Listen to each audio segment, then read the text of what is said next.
Hi, I'm Annika Sweeney with the Whatcom Conservation District. Welcome to the Whatcom Explorer, and welcome to your watershed. In this video, you can expect to learn more about what a watershed is and how we can help take care of it and our community. Are you ready to explore? Let's go. What is a watershed?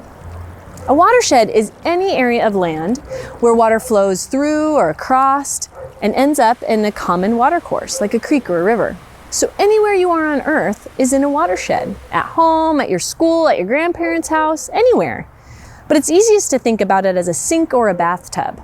That rim of the bathtub is the top of the watershed.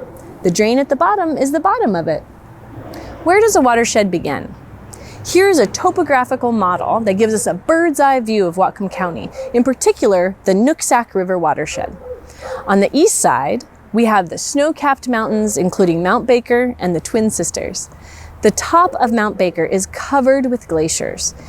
These are large areas thick with ice that remains frozen from one year to the next. These mountains are what make up the high points on our map and the top of our watershed. So what are the parts of a watershed?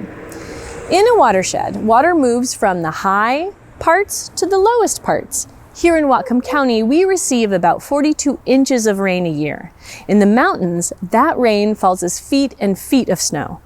As that snow melts, or as rain pours across the land, that water flows downhill to fill our creeks, streams, and rivers. It flows through our forests, our farmland, our cities, past our schools and our homes. Eventually, that water reaches our bays, the Puget Sound and the Pacific Ocean. So what lives in a watershed? Plants, forests, crops, livestock, pets, wildlife, humans, we all share the upper watershed, while our aquatic animals, fishermen, shellfish harvesters inhabit the bottom of our watershed. We have orcas, salmon, and even shellfish like mussels, oysters, and clams. While all of these species look a little different, they rely on clean water to get what they need and to survive in our aquatic habitats. While all living things, including us, depend on clean water to survive, our aquatic species are some of the most sensitive to pollution because their habitats are in the water where everything flows.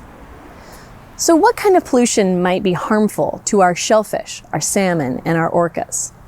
When I say the word pollution, I'm referring to the non-living things that are potentially harmful to the living things and their habitats. Some examples of that are trash, plastics, oils, chemicals, and animal waste or poop. These are things that humans can keep out of the water to help keep our orcas, salmon, and shellfish healthy and thriving. We can all support our community and a healthy watershed with our everyday actions. Farmers play a big role in our watershed by providing the food we eat and caring for the land that they farm. Thanks for tuning in and exploring your watershed with me.